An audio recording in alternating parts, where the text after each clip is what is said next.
Presidente Díaz-Canel, bienvenido a Meet the Press. Muchas gracias. Gracias a ustedes por la oportunidad y gracias por estar en Cuba. Gracias por invitarnos a su bello país. Gracias por invitarnos a su bello país. Es un honor. Y para nosotros es un placer que ustedes estén acá. Gracias. Muchísimas gracias.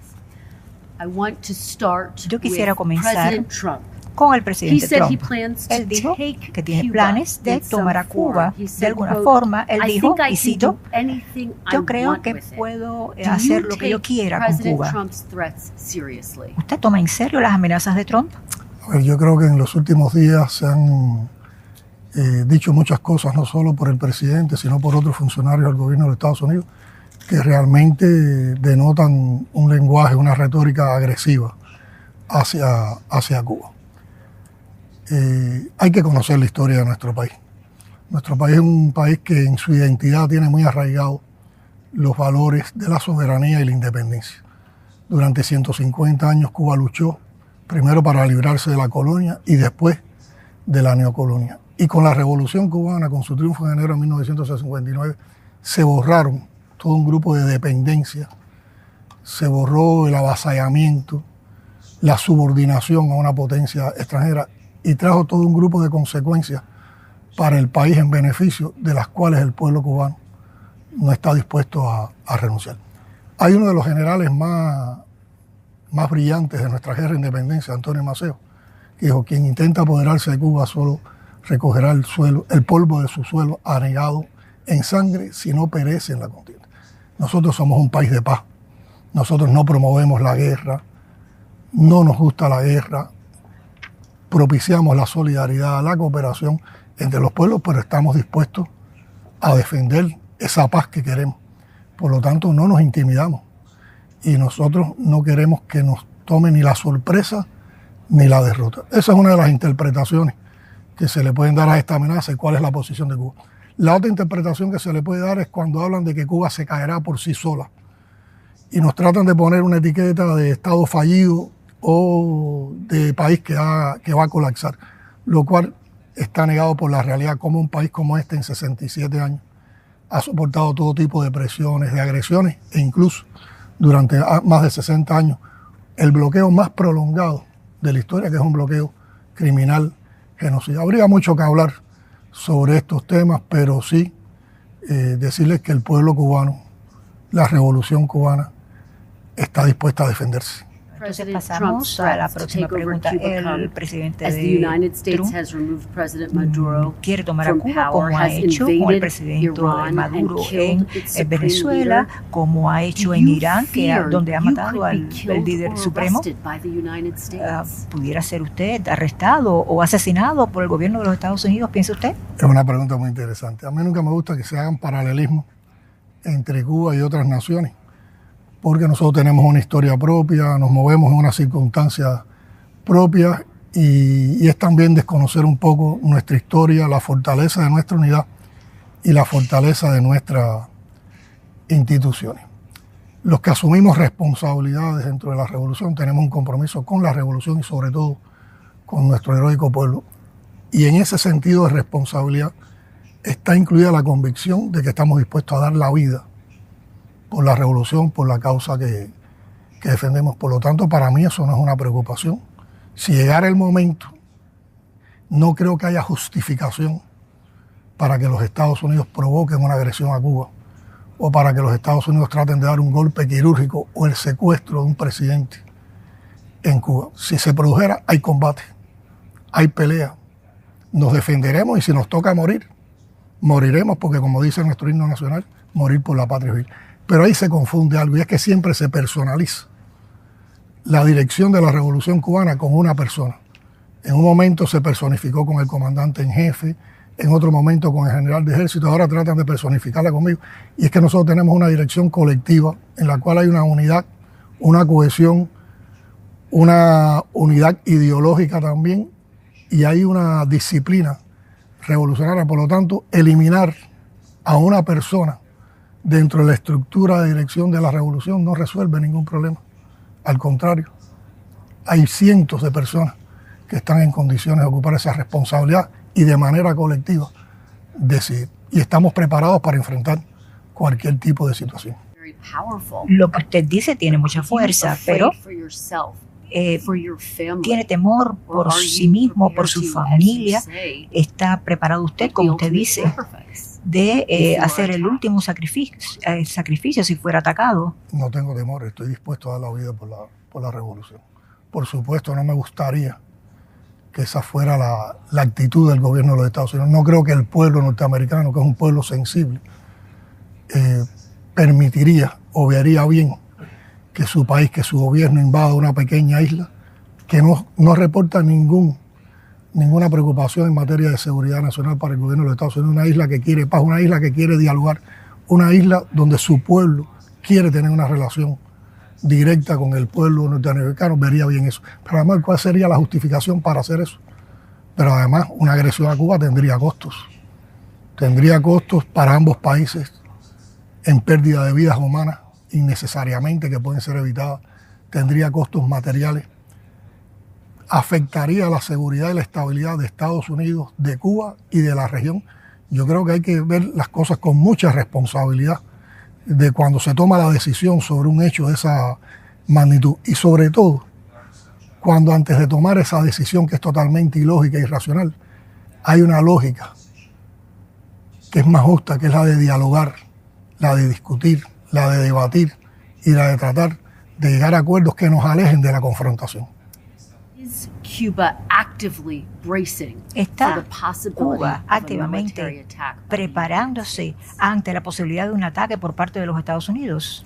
Mira, como siempre he expresado en otros encuentros, en otras entrevistas también, cuando le hablamos al pueblo cubano, es eminente que hay una amenaza. Está en la retórica del gobierno de los Estados Unidos. Cuba no ha hecho nada que ofenda a Estados Unidos. Cuba no ha planteado en ningún momento agredir a los Estados Unidos ni inmiscuirse en los asuntos internos de los Estados Unidos. Sin embargo, constantemente se está diciendo de que Cuba es la próxima, de que se va a agredir a Cuba, que hay salidas para Cuba, que van a tomar a Cuba. Por lo tanto, eso desde la posición de responsabilidad en la dirección del país es una alerta, y tenemos que responsablemente proteger a nuestro pueblo, proteger nuestro proyecto, proteger nuestro país. Y entonces sí nos preparamos para la defensa. Ahora, ¿cuál es el concepto de nuestra preparación para la defensa? Nosotros tenemos una doctrina de defensa que es totalmente defensiva, no es agresiva, no implica un peligro para nadie, es simplemente una doctrina que se llama guerra de todo el pueblo, se conoce como guerra de todo el pueblo, que ha sido construida colectivamente con la experiencia de nuestra historia, y también se terminó de concebir, se terminó de estructurar precisamente en una etapa muy dura de nuestra historia, donde estábamos muy amenazados también por el gobierno de los Estados Unidos. Y se basa en la participación popular.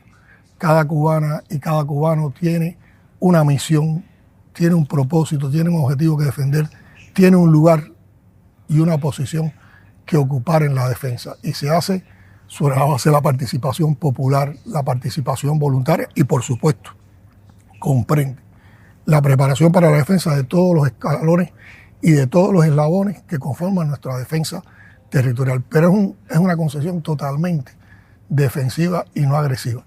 Y además porque partimos también de un hecho, que preparándonos para defendernos es la mejor manera de evitar la guerra y es la mejor manera de preservar la paz. Te diría más, yo creo que lo que merecen tanto el pueblo norteamericano y el pueblo cubano en su relación no es una agresión ni es un lenguaje de guerra. Lo que merecen el pueblo norteamericano y el pueblo cubano es la paz, una paz que nos permita tener un ambiente de confianza, de cooperación, de colaboración, también de solidaridad y por supuesto de entendimiento. Que el ejército cubano pudiera tener éxito en un enfrentamiento contra los Estados Unidos de producirse este.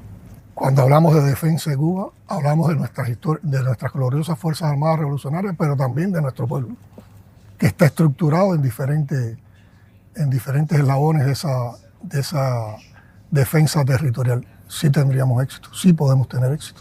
No hay enemigo que no pueda ser derrotado. ¿Pero en contra de los Estados Unidos, la potencia mayor del mundo? Los Estados Unidos tiene una concepción de hacer la guerra. Nuestra guerra, nuestro concepto de defensa territorial se basa en una guerra irregular, asimétrica, donde podrían tener éxitos en un determinado momento, pero se las haría insostenible invadir y además ocupar el suelo cubano, porque hay una decisión, y esa decisión, esa convicción, la remito nuevamente a la frase de Maceo: solo recogerá el polvo de su suelo anegado en sangre si no perece en la contienda.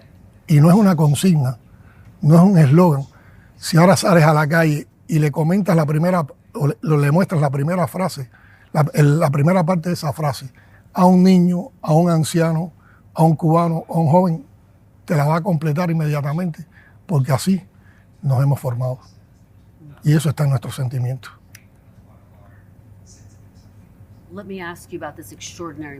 Te repito que no es lo que deseamos. No deseamos una guerra, no deseamos un enfrentamiento. Tendría mucho costo para todos. Le voy a preguntar sobre este momento extraordinario. Los Estados Unidos han suspendido los suministros de combustible a Cuba, pero Rusia los ha reanudado. ¿Usted piensa que los rusos han obtenido permiso para ayudar a Cuba? ¿Cómo ha funcionado esto? Yo creo que nunca un hecho tan común como puede ser en el comercio de dos países había sido tan seguido por los medios de prensa y por la población en diferentes confines del mundo como la llegada del barco ruso con combustible, que vino con un concepto de ayuda humanitaria. O sea, no fue una relación comercial. Yo creo que Cuba tiene el derecho, como cualquier país, de importar petróleo. Y todos los países también tienen el derecho de exportar petróleo a Cuba. Por lo tanto, es muy injusto este bloqueo energético que recrudece aún más el bloqueo de Estados Unidos hacia Cuba. O sea que haber declarado el bloqueo energético a Cuba demuestra una vez más que hay toda una agresión multidimensional por parte del gobierno de los Estados Unidos a Cuba, con una guerra económica que ha durado 67 años, con un bloqueo que ha durado más de 60 años, con un bloqueo que en el 2019, con la primera administración Trump, se recrudeció, que fue mantenido por la administración Biden en condiciones incluso de COVID y que ahora nuevamente tiene una expresión de máxima presión que provoca daños devastadores en la población cubana con ese bloqueo energético. La Federación de Rusia pudo enviar ese barco en un concepto de ayuda humanitaria.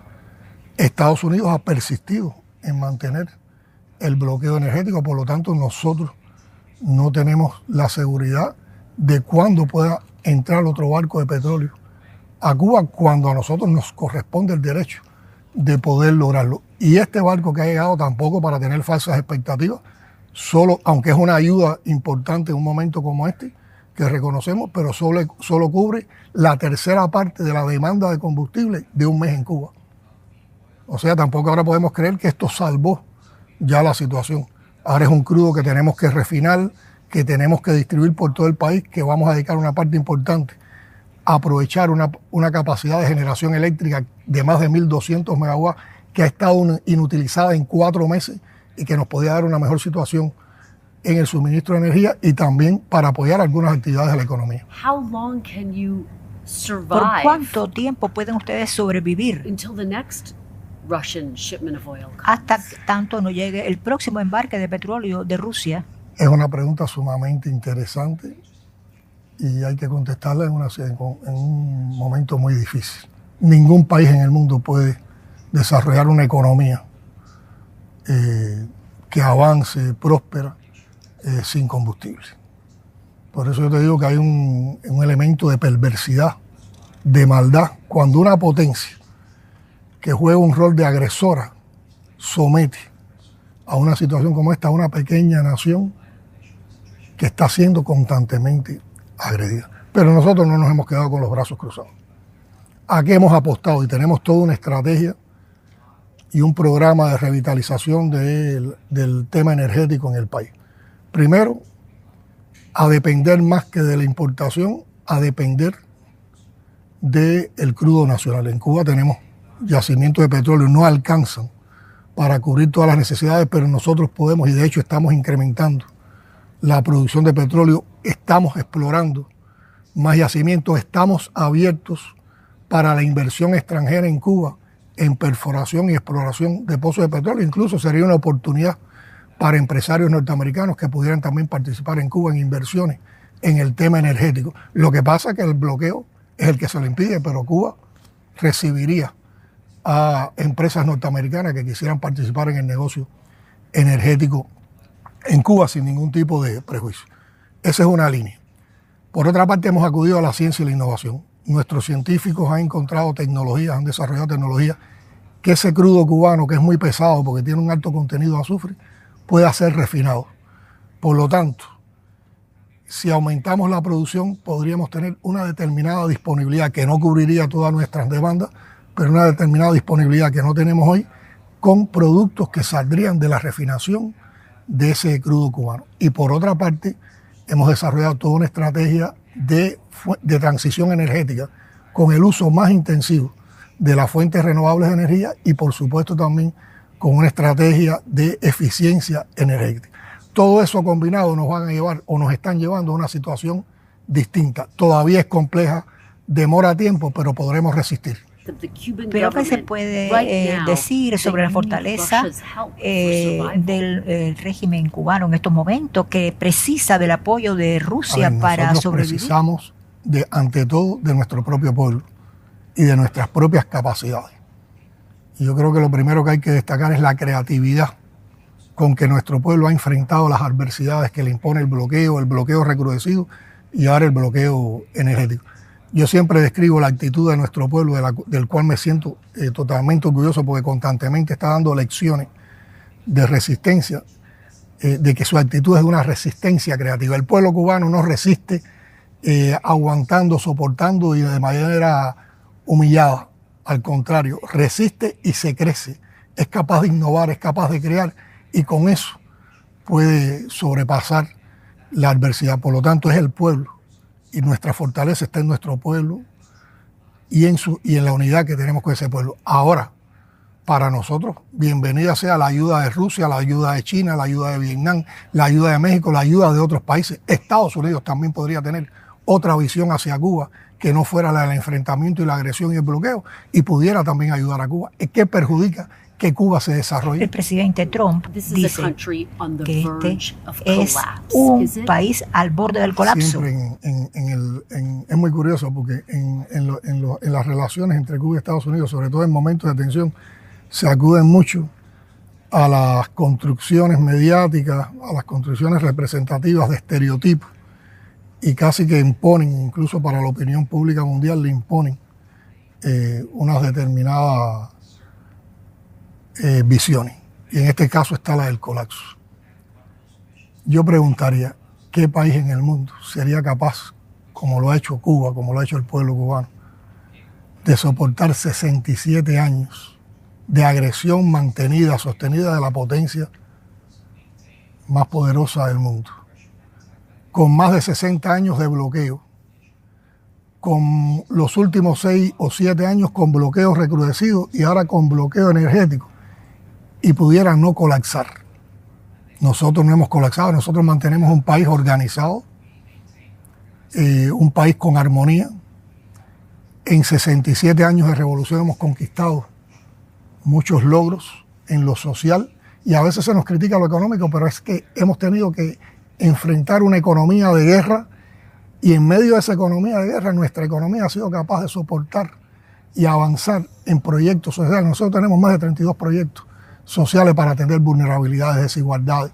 67 años de revolución permitieron que el país no colapsara y no va a colapsar y el país desarrolló conquistas. Nosotros tenemos un sistema universal de salud que llega a todos con salud gratuita para toda la población. Tenemos un sistema de educación desde la enseñanza general hasta la enseñanza universitaria que incluye a todos y es también gratuita.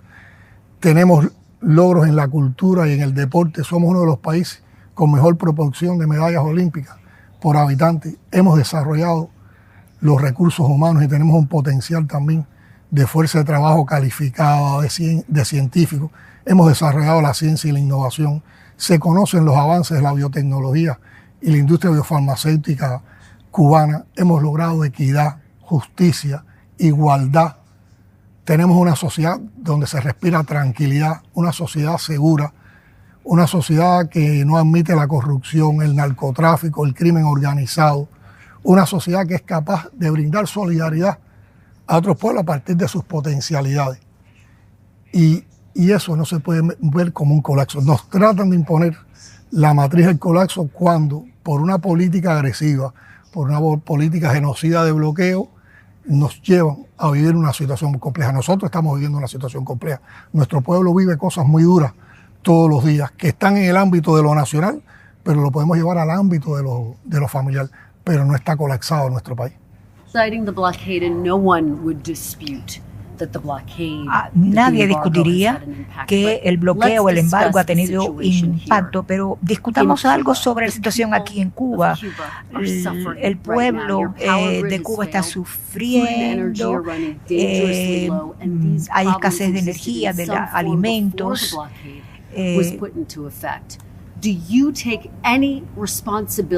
¿Tiene usted alguna responsabilidad por el sufrimiento que experimenta el pueblo en estos momentos? Como presidente, ¿usted no se siente responsable de ello? A ver, el pueblo cubano está sufriendo. Y ese sufrimiento, como te decía, lo podemos ver en dos ámbitos, en el ámbito de lo nacional y en el ámbito de lo familiar, porque todo está en la cotidianidad. Ahora, ¿cuál es la causa fundamental de ese sufrimiento?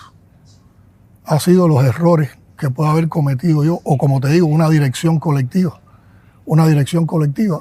o ese sufrimiento, o el gobierno, o ese sufrimiento se debe ante todo a la política de bloqueo recrudecida y mantenida, sostenida por Estados Unidos. Yo creo que la respuesta, y la puede dar el pueblo, la mayoría de nuestro pueblo, la respuesta está en esa política de hostilidad permanente del gobierno de Estados Unidos. Mira, a nivel nacional, nosotros somos un país que después del 2019, cuando nos recrudecieron el bloqueo, cuando la administración del gobierno de Estados Unidos aplicó 240 medidas que recrudecieron ese bloqueo y además nos incluyeron una lista espuria donde acusan a Cuba de ser el país que supuestamente apoya el terrorismo, se nos cortaron todas las fuentes de financiamiento externo. O sea, nosotros no recibimos crédito de ningún banco. Hay una persecución financiera y energética. Todo el que viene a hacer una operación comercial, financiera, bancaria con Cuba, le aplican medidas coercitivas, le aplican presiones. A eso mismo lo hacen con las navieras, lo hacen con las agencias petroleras. ¿Me quieres preguntar algo? ¿Me ibas a decir algo? Eso lo hacen con las agencias petroleras, con las agencias bancarias. Presionaron y tomaron medidas para cortar el turismo a Cuba. Por ejemplo, un ciudadano europeo dispone de una visa que se llama visa esta para visitar los Estados Unidos. Si ese ciudadano europeo viene de visita a Cuba como turista, Estados Unidos automáticamente le retira la visa esta. O sea, son todo un grupo de situaciones que no se le aplican a ningún lugar, a ningún país en el mundo. Por lo tanto, a nosotros nos falta financiamiento para adquirir alimentos, para adquirir insumos para nuestras principales producciones y servicios, para tener los medicamentos que necesitamos, para hacer las reparaciones que necesitamos a nuestro sistema electroenergético nacional y a nuestra planta industrial. Ahora, ¿cómo se está reflejando eso ahora en nuestro pueblo?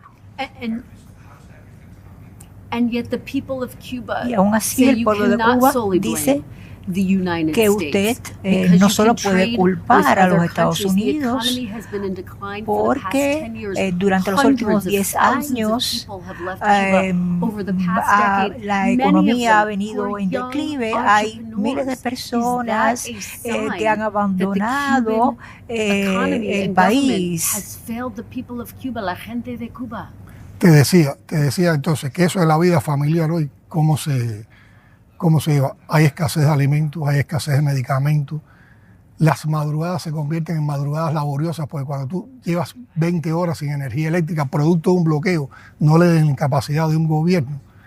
Entonces a esa hora tienes que hacer los deberes de la casa. Pero esto fue antes del bloqueo. No, te voy a explicar. Ahí hay una confusión de enfoque.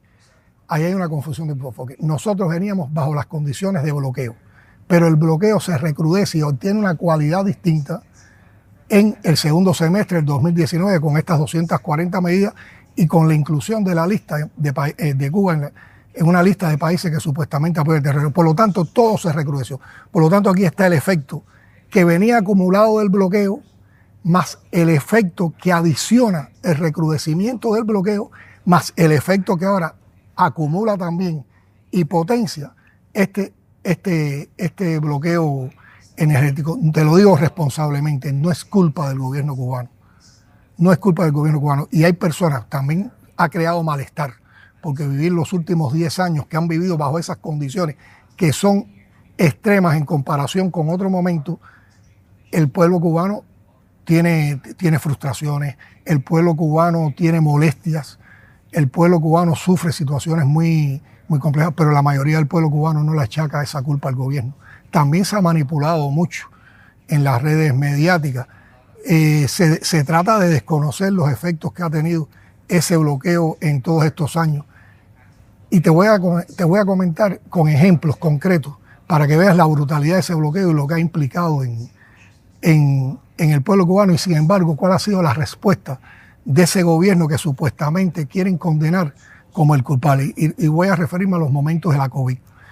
Cuando entró la COVID en nuestro país, nosotros en un momento inicial nos dimos cuenta que no íbamos a tener acceso al mercado de vacunas en el mundo, que estaba dominado por las grandes transnacionales. Y por lo tanto, con las restricciones ya económicas que veníamos sufriendo con el impacto del bloqueo recrudecido, no teníamos el dinero necesario para adquirir esas vacunas. Por lo tanto, para nosotros estaba negado la adquisición de vacunas. Tuvimos que acudir a la ciencia cubana. Este gobierno, condenado por algunos, dedicó todos sus esfuerzos a proteger la vida de las cubanas y los cubanos. Acudimos a nuestros científicos y nuestros científicos en poco tiempo fueron capaces de desarrollar vacunas cubanas que nos permitieron tener uno de los niveles de mejor efecto en el enfrentamiento al COVID. Nuestros indicadores de enfrentamiento a la COVID en eficiencia son mejores que los de Estados Unidos, que es una potencia que no está bloqueada por nadie. Después tuvimos una crisis por una rotura en la planta de producción de oxígeno medicinal. El gobierno de los Estados Unidos en aquel momento negó que empresas nos pudieran vender oxígeno, lo cual era una cosa totalmente criminal. Y con solidaridad internacional y también con toda una operación organizativa logramos superar ese momento. Y cuando tuvimos que crecer en salas de cuidados intensivos, el gobierno de los Estados Unidos prohibió que se les vendieran ventiladores pulmonares a Cuba. Acudimos a jóvenes científicos y esos científicos desarrollaron los ventiladores pulmonares. Ahora tú sabes, para hacer un ventilador pulmonar se necesitan piezas y componentes norteamericanos. El bloqueo impide que un equipo que tenga más de un 10% de componentes norteamericanos pueda ser vendido a Cuba. Entonces hubo que salir por diferentes lugares a comprar una piececita, a comprar un conductor, a comprar un servomotor para lograr esas cosas. Esas cosas no se le han impuesto a nadie en el mundo. El bloqueo es muy agresivo, es muy genocida, entonces es injusto culpar a un gobierno que todo lo que tiene es una vocación por su pueblo, por entregarse a su pueblo, por buscar justicia social, por encontrar soluciones, y en situaciones complejas las vamos encontrando, para culparlo de esos males. Yo creo que el gobierno de Estados Unidos debía revisar cuán cruel ha sido hacia Cuba y hacia ese pueblo cubano, y que no venga a presentarse como salvador de la situación cubana. No tiene ese derecho. No tiene ese derecho ni tiene esa moral. Pero en términos de lo que el pueblo cubano está experimentando, con nuestros propios ojos lo vimos. Hay personas que están sufriendo en las calles de La Habana, en la ciudad capital. No es hora de que Cuba asuma la responsabilidad, que se mire en el espejo y que cambie el sistema económico de Cuba en favor de las personas que están sufriendo. Nosotros siempre hacemos análisis muy autocríticos de nuestras realidades y constantemente estamos tratando de transformar, de revolucionar lo que hacemos para buscar perfeccionamiento. Pero no tiene que ver con el sistema político. El sistema político nuestro no es el que abraza esa imposibilidad de avanzar. Te repito que el responsable es el bloqueo que ha ejercido el gobierno de los Estados Unidos. Ese mismo pueblo que hoy sufre esas situaciones y que una parte importante comprende quién es el verdadero culpable, es el pueblo que ha aprobado en varios ejercicios de consulta popular y de referendo al sistema político que nosotros defendemos. Nuestro sistema político está en función de las personas, está en función de la justicia social, está en función de que todos avancemos. Y parece que le molesta a otros en el mundo por lo que pudiera representar, porque es un sistema para nosotros, no es un sistema que le queramos imponer a nadie, y entonces lo bloquean de esa manera, porque fíjate, no solo estamos hablando de un bloqueo, es que estamos hablando de un bloqueo que es inusual, ha sido el más prolongado en la historia de la humanidad, el más severo, un bloqueo que además no es solo contra el pueblo cubano, es contra el pueblo norteamericano y además se ha internacionalizado. Los empresarios norteamericanos no pueden invertir en Cuba. ¿Por qué? Los ciudadanos norteamericanos no pueden visitar libremente Cuba. ¿Por qué? Los ciudadanos de otros países, los empresarios de otros países son sometidos también a sanciones. Con otros países. Nosotros podemos comerciar con muchas limitaciones, porque las leyes del bloqueo se han internacionalizado cuando se aplica el título 3 de la ley Helbort. Hay que buscar mucho, hay que documentarse mucho, porque la narrativa que hay en los medios y las narrativas que hay en redes sociales promoviendo el odio y confundiendo no son realistas. Y yo creo que a eso tenemos que tener también una medida crítica. Y nosotros seguimos teniendo disposición en nuestro gobierno de conjunto con nuestro pueblo para transformarnos y para avanzar, incluso para superar esta situación. Hablemos sobre el futuro, pero China y Vietnam han abrazado el sistema unipartidista y han hecho cambios. ¿Por qué Cuba no pudiera ser China y lo mismo? Vietnam son países que construyen el socialismo, como Cuba. Hay que decir que China y Vietnam, durante unos años, yo he estudiado mucho las reformas de China y Vietnam y las hemos tomado como referente para Cuba. China y Vietnam en un momento también tuvieron las consecuencias de medidas coercitivas, de sanciones por parte de los Estados Unidos y estuvieron bloqueados. Bloqueos que duraron menos tiempo, duraron aproximadamente una década. Cuando salieron de esos bloqueos, tuvieron toda la posibilidad entonces de desarrollar sus capacidades de construcción socialista. Aplicaron un grupo de reformas y con esas reformas han demostrado que el socialismo, con un único partido al frente, es viable y logra demostrar importantes desarrollos económicos, sociales, tecnológicos. Hoy China es una potencia importante en el mundo. Nosotros tenemos un intercambio permanente. Somos países hermanos, nuestros partidos tienen una relación interpartidista profunda y intercambiamos constantemente con nuestros procesos. Lo que pasa es que Cuba también tiene sus peculiaridades. Cuba es un estado insular, Cuba es un país a 90 millas de Estados Unidos, Cuba ha sido un país agredido, al que no le han levantado el bloqueo, con más de 60 años de bloqueo. Como te decía, por lo tanto, nosotros no hemos podido construir lo que hemos soñado ni lo que hemos querido ser. Tenemos muchas cosas pendientes porque el bloqueo lo ha impedido, aunque haya personas que no lo entiendan. Incluso te diría otra cosa que la aprecié mucho ahora cuando hicimos el último viaje a China y Vietnam. Cuando uno estudia los momentos de reforma y los momentos en que China y Vietnam pudieron potenciarse más, partieron de una situación menos favorable en materia de infraestructura, en materia de desarrollo, que tal vez los que tenga Cuba en la actualidad. Entonces habría que preguntarse, quítame el bloqueo. Habría que decirle al gobierno de bloqueo, quítame el bloqueo a ver a cómo tocamos.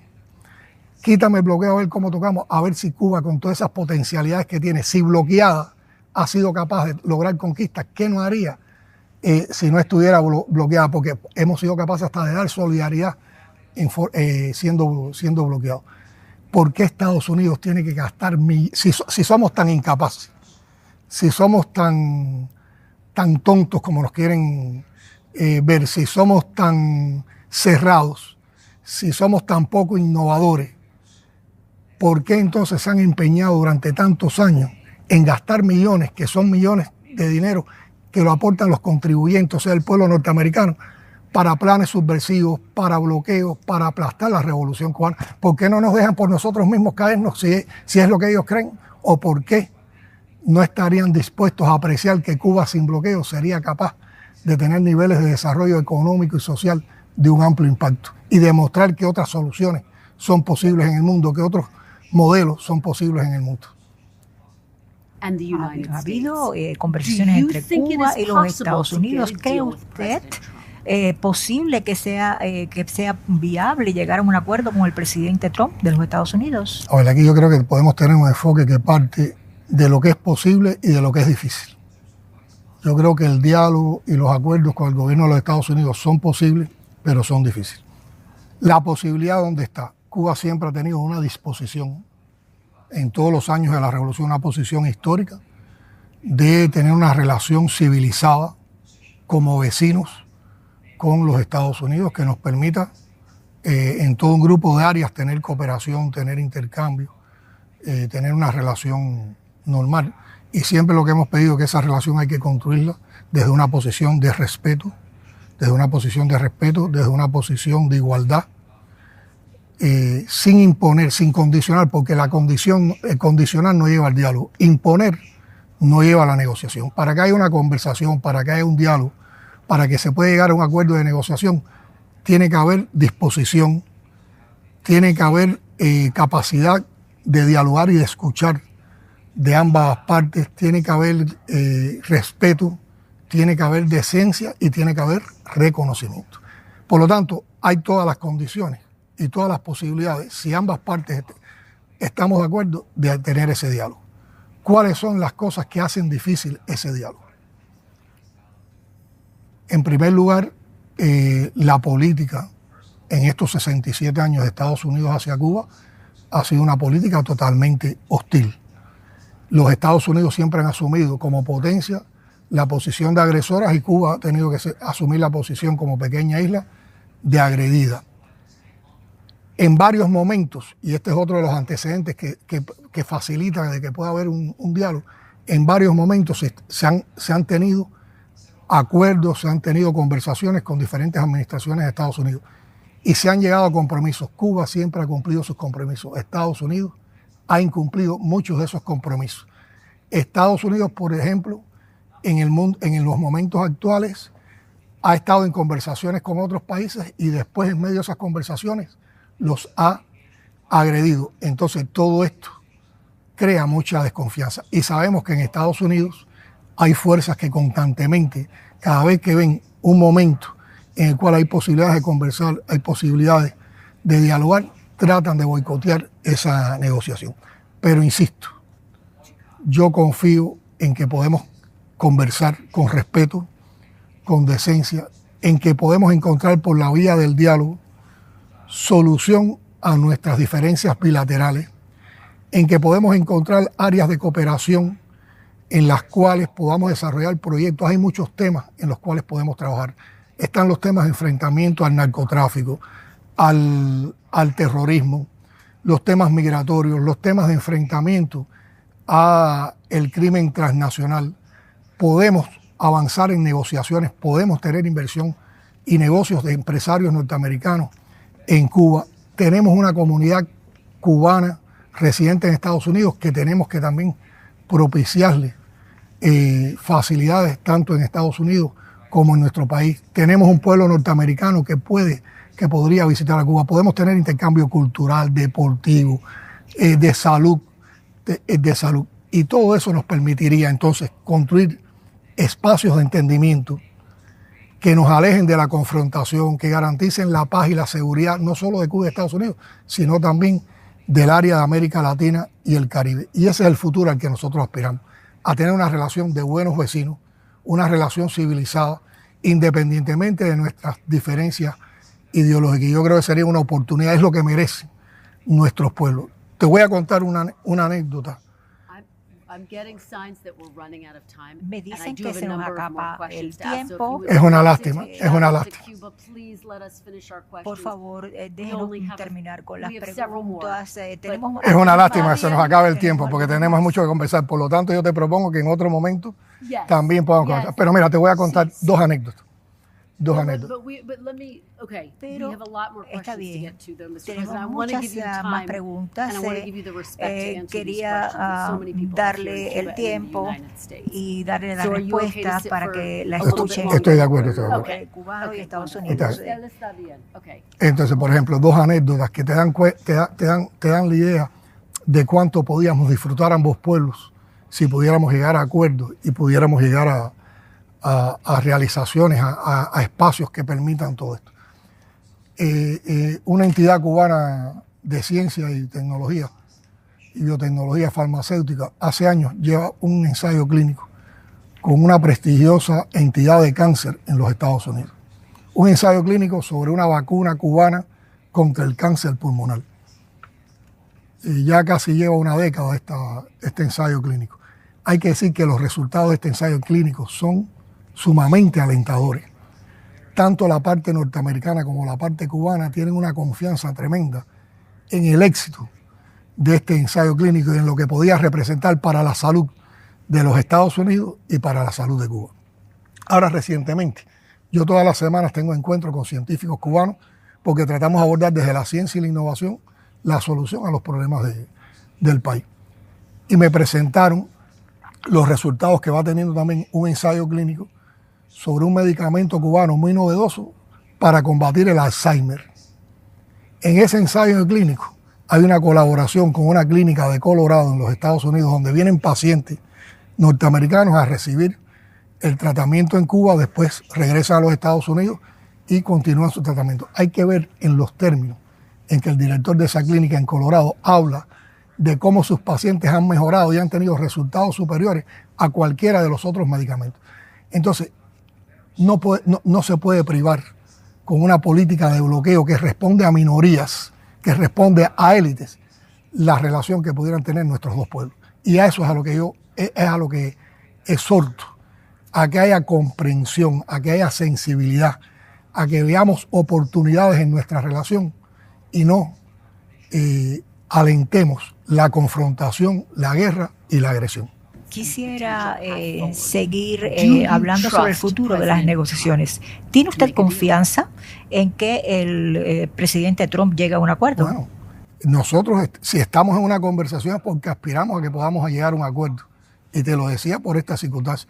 Para llegar a un acuerdo depende de la disposición de las dos partes a encontrar esas áreas de colaboración y de cooperación, a construir esos espacios de entendimiento, abordar esto con sensibilidad, con responsabilidad y también con mucha seriedad.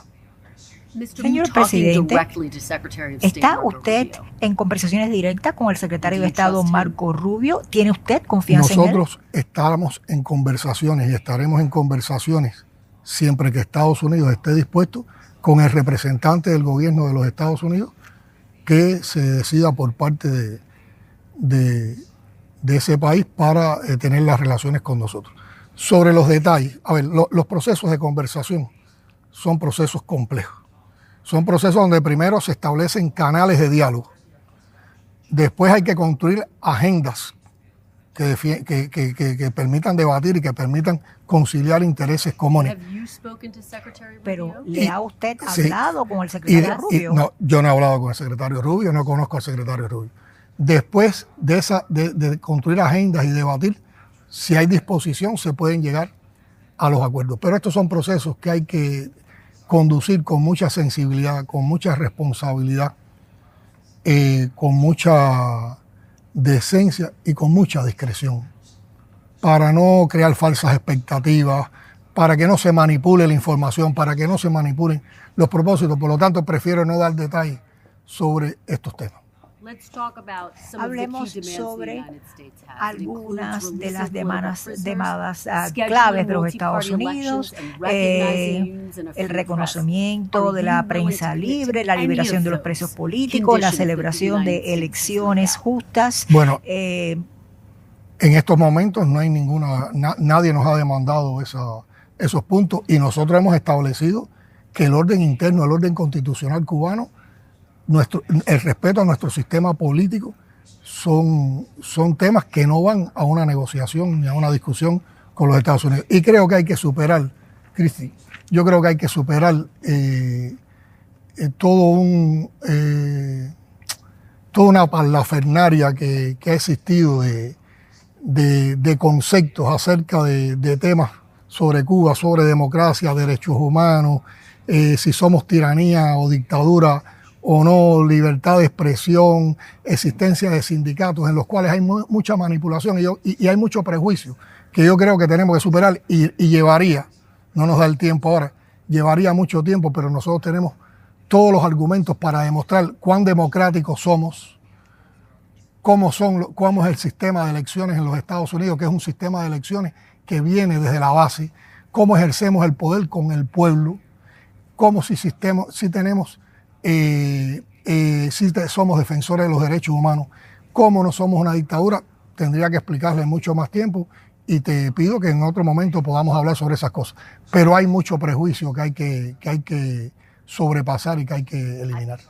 I only have 2 more questions, so Dos preguntas más. Giving me the hard rap, so let me get these questions out.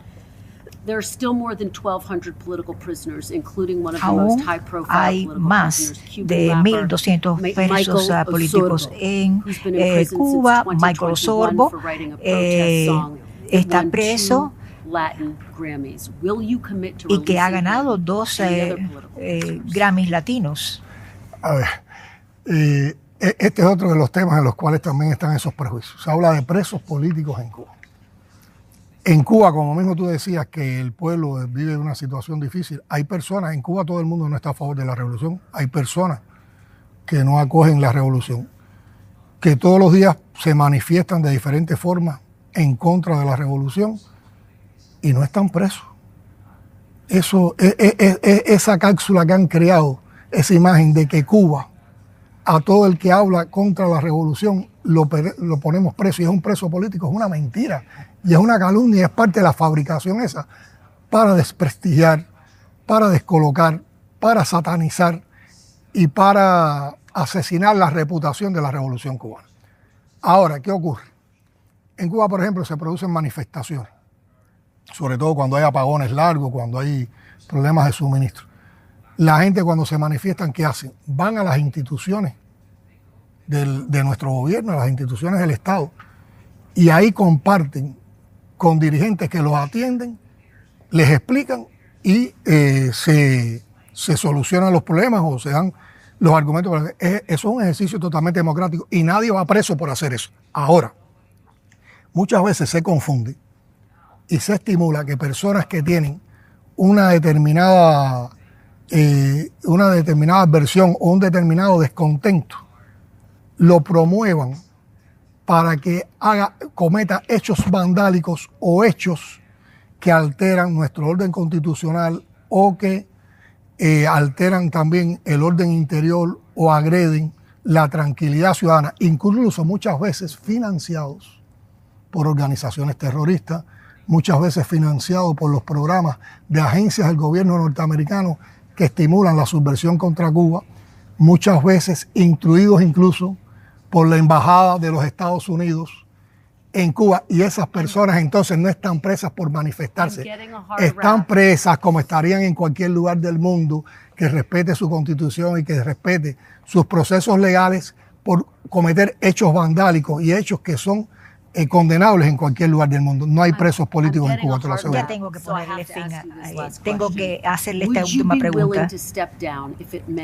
¿Estaría usted dispuesto a dimitir con tal de salvar a Cuba, al pueblo de Cuba? Tú que eres una periodista importante, reconocida, ¿le has hecho esa pregunta a algún otro presidente del mundo?